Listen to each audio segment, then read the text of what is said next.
Abba, apa, amma.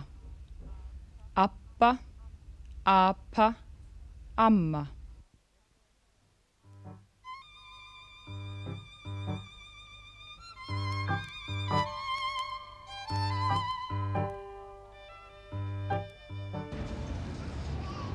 Þessa dagana mikið skrafað, spjallað og jafnvel hrópað þann vanda sem steðjar að íslenskri tungu. En hvernig það? Tungan í þeirri stórhættu sem margir vilja láta vera? Eða það bara þægileg klisja, mjög nothæf í hátíðaræður, leiðara og stjórnmálasamþykktir? Manni leiðast auðvitað þessar hátíðaræður og þessar fánasamkomur pólitíkusa. Það sama hvort velja sér Þjóðleikhúsið, Háskólabíó eða einhvern annan stað þar sem auðvelt að koma fyrir borðum eða vígorðum. Á sama tíma og þeir spara fé til þess sem máli skiptir í þessum efnum.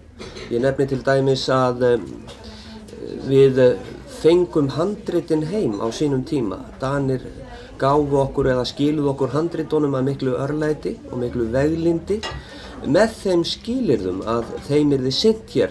Ég held að við getum ekki með góðri samvisku sagt að við höfum gert það. Það hefur ekki síðastliðin 20 ár að því ég held verið aukið við mannafla við rannsóknir á íslenskum miðaldabókmenntum og nú svo komið að helstu miðstöðvar rannsókna á þessum íslenska bókmenntaarfi eru alls ekki á Íslandi. Og þessu ættu ráðamenn að sinna frekar en að halda einhverjar áróðusar ræður út borg og bí. Það auðvitað ljóst að menn eru svona að skammast og láta fara í taugarnar á sér, pirra sig á því að málinu fari hnignandi og allt sé að eiginlega hverfa út í hið ysta haf.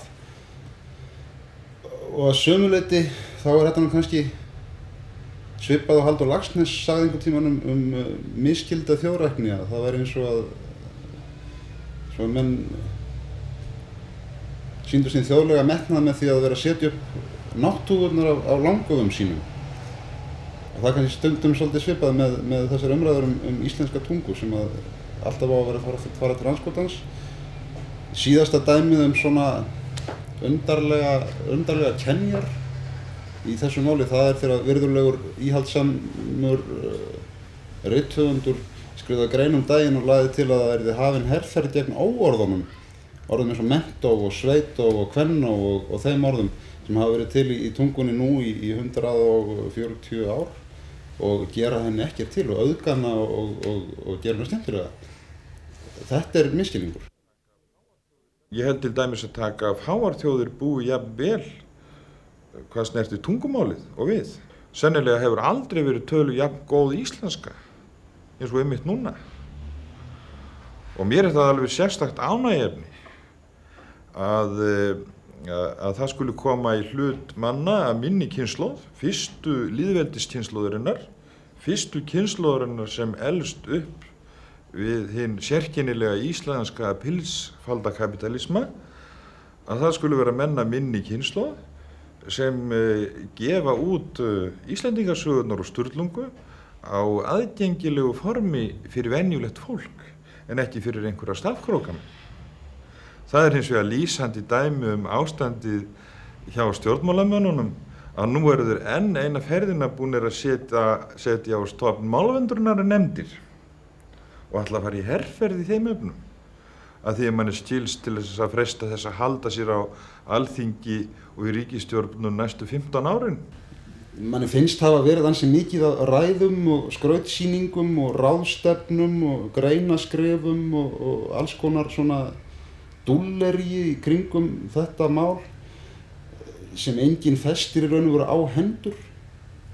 Menn eru nánast á launum við það að skamma fjölmiðlafólk til dæmis fyrir hvað það sé lélegt og slappt og ómögulegt í íslensku.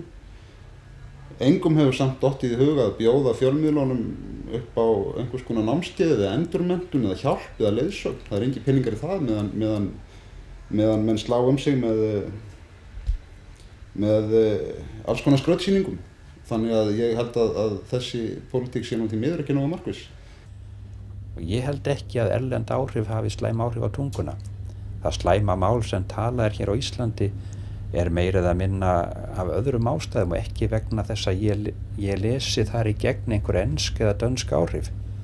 Þetta er latmælgi, menn sleppa hlutum úr orðum, að vísu þetta álítið útlendar hrynjandi í málinu, sérstaklega í máli Þula, í útvarp og sjónvarpi og ég held að þar heyri ég miklu meiri sænsku í gegn heldur en ensku. Sænsk hrynjandi er önnur en ensk hrynjandi og hún er önnur en íslensk hrynjandi. Og það er fyrst og fremst sænsk hrynjandi sem ég heyri hjá fréttamönnum í útvarp og sjónvarpi. Ef ég heyri einhverja útlenda hrynjandi, í stórum dráttum er ástand tungunar ágætt, brentað mál er á góðri íslensku, en það er ekkert við það að menn kunni líka til hlítar einhver erlend mál. Og því betur sem menn kunna erlend mál, þeim betur þekkja munin á því máli og öðru máli, þar á meðal eigin máli. Þannig hefur það verið í gamla daga, mestu málamennindin voru þeir sem töluðu bestu íslenskuna og ég held að verið þannig áfram. Sko þegar að menn til dæmis rekast á slettur í máli hjá til dæmis unglingum og jafnvel hjá fólki á öllum aldri, að þá er það tekið sem merki að tungan sé í hættu. Ég er ekki viss það, slettur yfirleitt eru frekar skammlífar og ég til dæmis svona upphafsmenn íslenskrar svona íslensks ritstíls, nútímastíls, menn eins og til dæmis Benedikt Gröndal, Þórbergur Þórðarson, jafnvel Halldór Laxness, þetta allt menn sem hafa slett mjög ótæpilega og hvenær sem þeim sýnist. Og það er furðulegt stundum að lesa sem gömul skrif vegna þess að þetta fullt af einhverjum orðum, dönskum og latneskum sem að enginn alltaf hefur yfir síðan. Ég held bara að þetta sé ekkert komið til andskotans. Þetta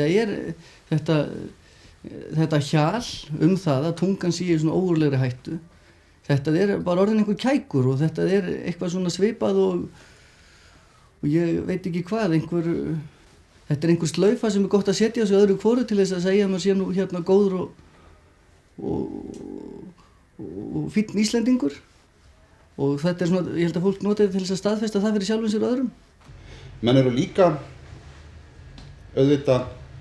hafa auðvitað líka rétt fyrir sér í því að tungan, svona hinn sjáanlega tunga í fjölmiðlunum, í riti, í ræðu, í útvarpi, sjónvarpi, að hún er auðvitað ekki eins og hún var einu sinni. En það stafar kannski ekki af því að tungunni sjálfur hafi hnignað, heldur af því að fjölmiðlarnir hafa breyst, að það tungutak sem að notað er í fjölmiðlunum, að það er bara hreinlega annað heldur en áður var. Það er ekki lengra síðan en 20-30 ár að það var viðburður að vera í blaði, skrifa grein í blaði eða vera í viðtal í blaði, hvað þá að komast í útvarp eða vera í sjónvarp sem var ekki til fyrir 30 árum. Þegar sjónvarpi byrjaði þá voru með þéraðir í viðtölum í sjónvarpi. Núna er þetta ekki viðburður og fólk úr öllum stéttum samfélagsins, af öllum aldri og af öllu tagi er í sjónvarpi, útvarpi, skrifar í blöð og það tekið við að viðtal þar. Og það þýðir þá að tungutak fjölmiðlanna er ekki eins vandað og ekki heldur eins upphafið. Og það er þá mál götunar sem hefur komist í fjölmiðlana. Kannski má segja það þannig að þessi styttra milli götunar og bókaskapsins núna heldur en það var einu sinni. Þetta er breyting, en þetta er samt ekki endilega slæmt eða gott. Sú skoðun er sem sagt til að aldrei hafi jafnmargir talað jafngóða íslensku og nú. En það er ekki örgrandum að sú skoðun sé líka til að aldrei hafi jafnmargir talað jafnvonda íslensku og einmitt þessar mundir. Ísland hefur aldrei verið jafn opið fyrir alþjóðlegum menningarstraumum og nú á seinni árum. Það er af hinu góða, held ég. Hins vegar veldur þessi staðreynd því að tungan hefur aldrei lent í sömu aðstöðu og áður. Þetta eru mjög óvenjulegar aðstæður sem að virðast vera að nálgast og að komna reyndar, allt þetta erlenda efni sem að maður verður að gera ráð fyrir að komi til landsins og erlend áhrif. Heimurinn er alltaf að minnka. Svo aðrir sem segja að það hafi aldrei verið tölu betri íslenska heldur en nú og aldrei verið meira líf í íslenskunni. Og það í sjálfu sér rétt, þessum leyti, en þannig að íslensk tunga mjög hraust. En hraustir menn og hraust menni geta lent í miklum hættum, ekki satt. Ég hef nokkrar áhyggjur af móðmálunum. Tungumál smáþjóða eru jafnan í nokkurri hættu, sagan sýnir það. Erlend máláhrif eru afar sterk hér á landi. Sjónvarps- og útvarpsstöðvar senda út mjög mikið efni á ensku og ensk-amerísk viðhorf eru þar ríkjandi. Þetta hefur auðvitað mikil áhrif á börn og unglinga. Og það má nefna myndböndin og dægurlög á ensku. Það að halda þið fram að þetta hafi engin áhrif auðvitað fráleitt. Það kom fram nýlega í fréttum að móðurmálsviku í Flatarskóla í marsmánuði að stundum hafi kennararnir átt erfitt með að greina hjá yngstu börnunum hvort þeir voru að tala íslensku eða ensku og börnin sjálf gerðu sér ekki alltaf grein fyrir þessu. Mér finnst þetta dálítið uggvænlegt. Það erfitt að segja það hvort íslenskan í meiri hættu nú en oft áður. Við höfum ekki lifað aðra tíma. Við vitum ekki hvernig ástandið var, við skulum segja fyrir miðja 19. öld þegar fjölnismenn hófu sína baráttu. Þá var íslenskan vissulega í mikilli hættu vegna danskra máláhrifa. Nú dynur á okkur enskan og það ekki sér íslenskt fyrirbrigði. Menn muna sjálfsagt úr fréttum þegar Corazon Aquino var að berjast til valda á Filippseyjum og var komin þar til valda þegar hún var að halda ræður á fjöldafundum í Manila og talaði á ensku. Ég leyfi mér að efast að enska sé móðurmál Filippseyinga. En þetta sýnir hvað að gerast. Stúdentar í Peking eru með kröfuborða á ensku í Peking og þó Kínverjar stærsta þjóð veraldar.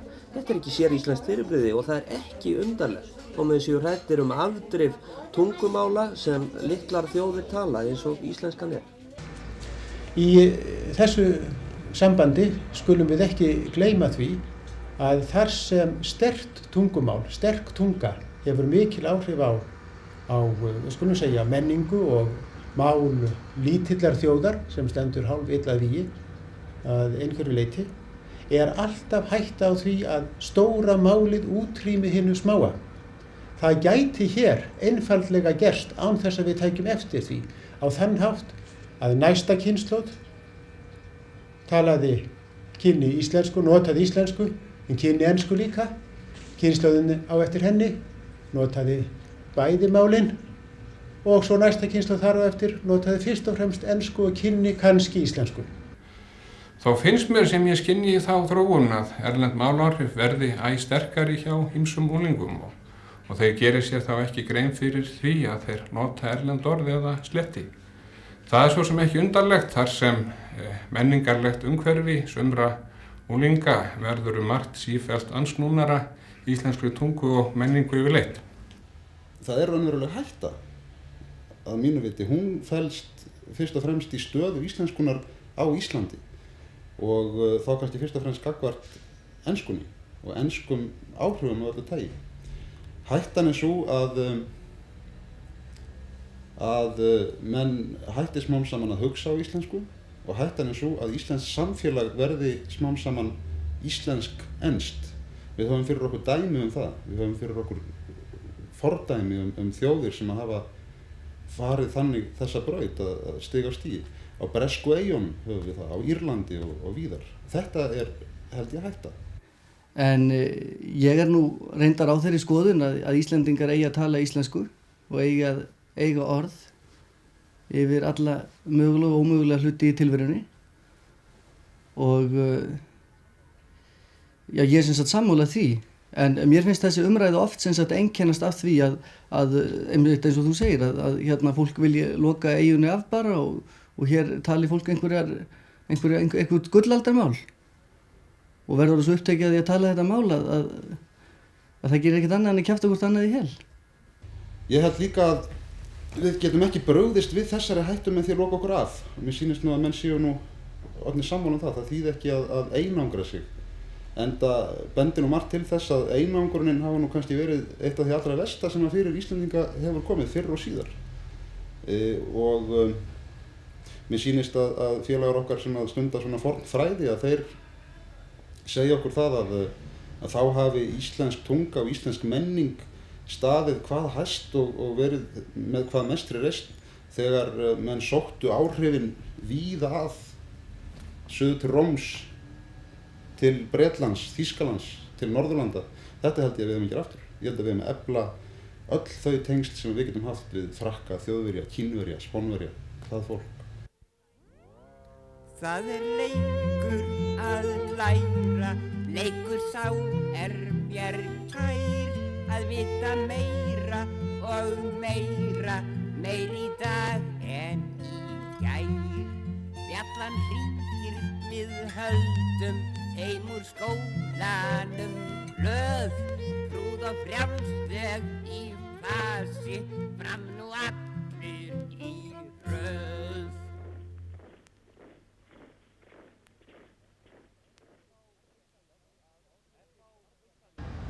Er þá hugsanlegt að ofmikil harðlínumennska og hreinstefna í málefnum tungunnar geti jafnvel verið varasöm, virkaði eins og hálfgert kúgunartæki og gert ungt fólk kjaftstopp?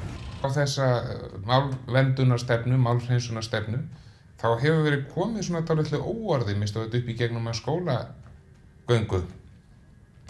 Og þessi svona dauðhreinsunarstefna gagnvart málinu, villuleitin, villulögreglan sem hefur verið gerð út, að hún hefur örugglega gert málinu meira ógagn heldur en gagn. Vegna þess að það sem við þurfum náttúrulega það er að menn beiti tunguna á dálítið svona lifandi og fjörugan hátt.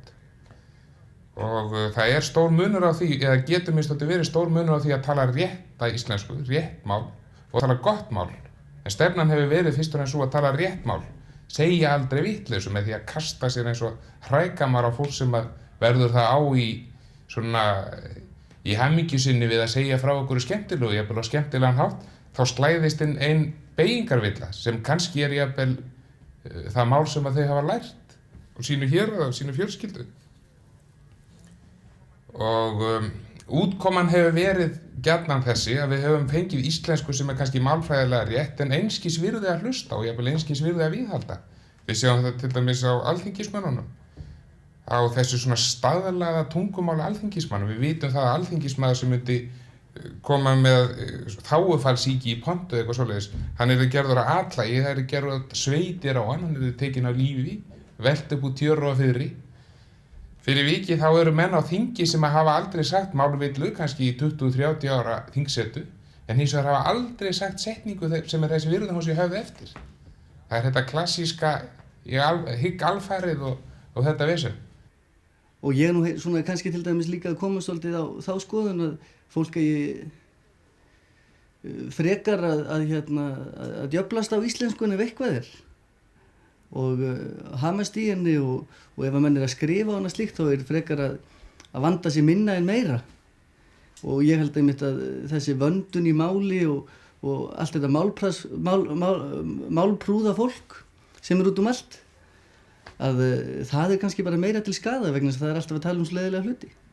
Og það eru margir hafa bent á málótta og svona, alltaf verið að skamma menn fyrir að segja ekki, nota ekki rétt orð eða rétt föll, að þá endi það með því að menn þora ekki að opna munnin. Þetta er vafalaust rétt, þá kannski, náttúrulega ef menn hafa eitthvað að segja, þá kannski reyna þeir nú að koma því frá sér yfirleitt.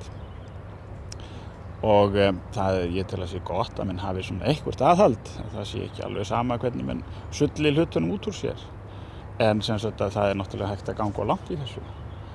Og það er nú svona, svona málstefnu eins og þeir íslensku, fylgir ákveðin hætta sem er svo að einstaklingnum sé fórnað á altari þessa gullinsnið sem þú talaðir ef menn tala gott mál þá verður væntanlega til einhverjum sem tala vont mál og eru ekki alveg eins góðir og hinir og þeir kannski lenda svolítið í því þeir verða hart úti kannski og og þetta, maður getur kannski líkt þessu við herkostnað og þetta náttúrulega afskaplega kannski ómannúðlegt sjónarmið.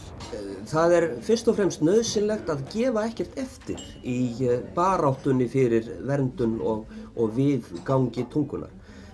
Allt kjaftæði frjálslyndi í þessum efnum af hinu illa og mér kemur ekkert við þótt einhverjir rithöfundar telji sig verða fyrir einhverju smámunasemi eða eitthvað þvílíkt, einhverjir rithöfundar eða einhverjir aðrir. Í þessum efnum þýðir ekkert að vera með neitt gervi frjálslyndi. Ef við ætlum að tala íslensku þá verðum við að berjast fyrir því. Við erum að berjast fyrir lífinu. Við róum lífróður og það gera tungumál sem töluð af nokkur 100.000 manna ævinlega í stórum heimi og erfiðum. Þannig að allt tala það að það sé smámunasemi og nöldur í þessum þáttum, það bara aukaatriði. Aðalatriðið að berjast og gefa ekkert eftir og við skulum ekkert kippa okkur upp við það þó að einhver kveiki sér undan baráttunni, það gerir ekkert til. Og ég held að það sé ekki dæmi hnignun þó að menn fari eitthvað að beygja kannski aðeins öðruvísi heldur en gert var fyrir 100 árum. Nafnorð, erfið nafnorð, það ekki hnignun, það breytingar.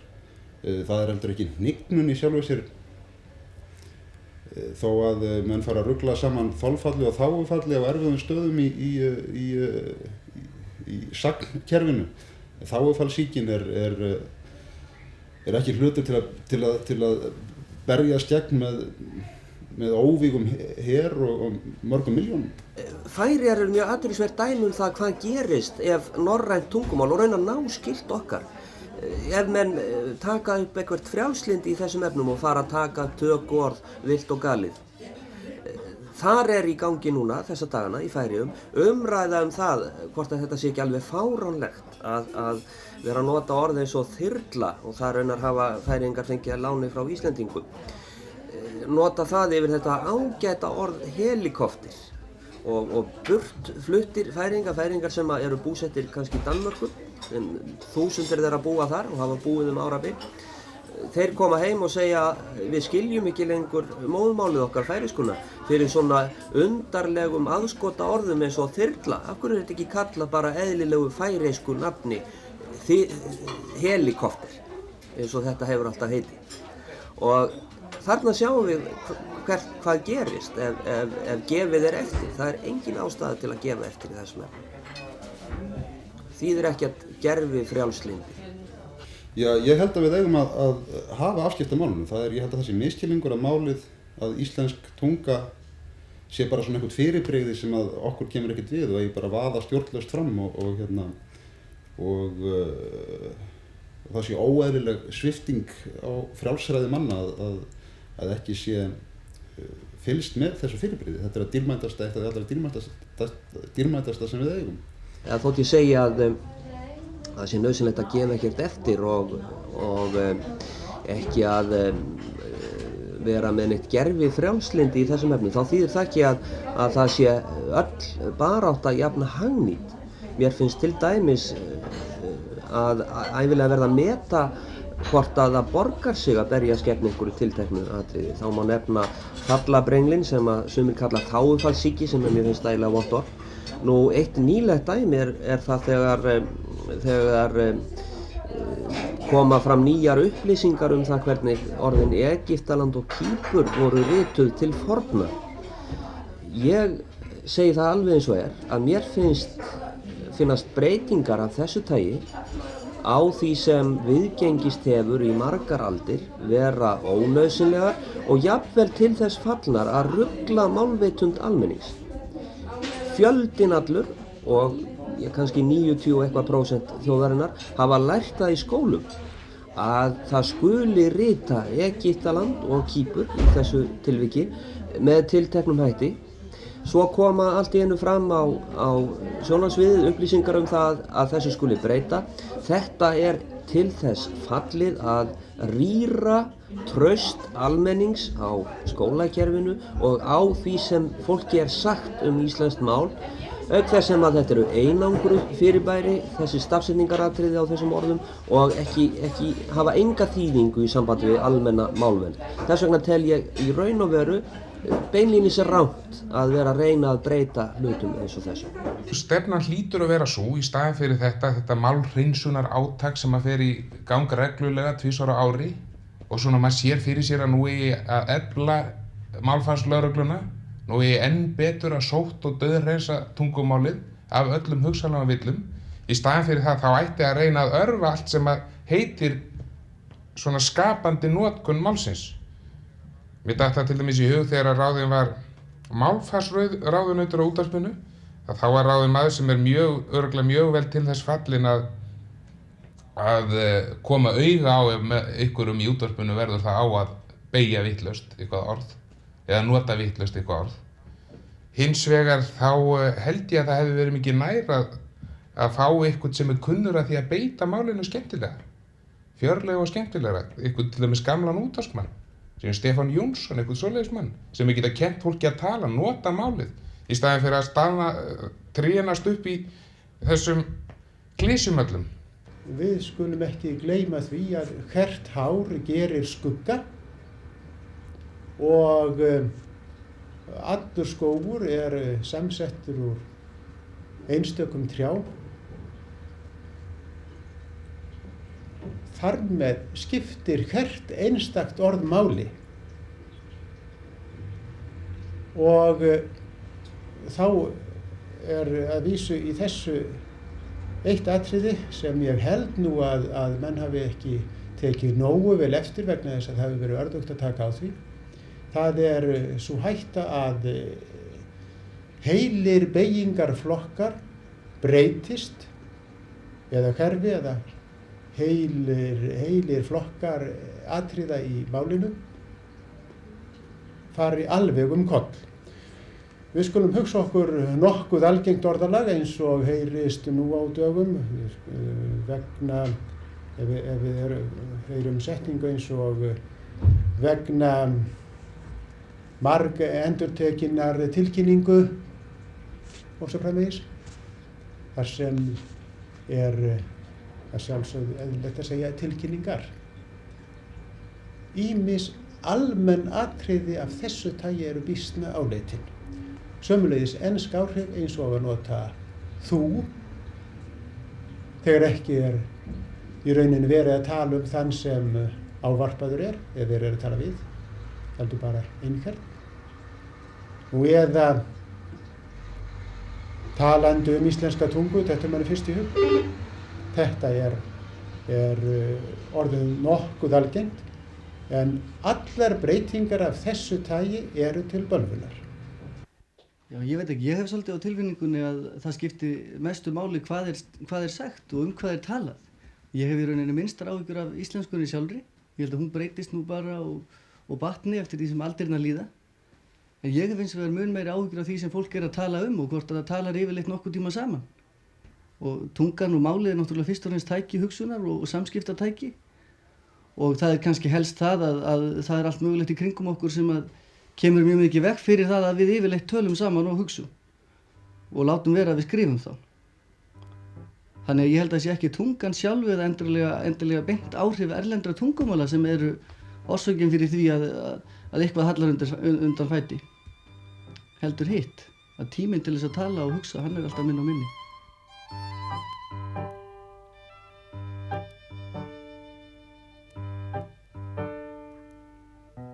Lastum í röð.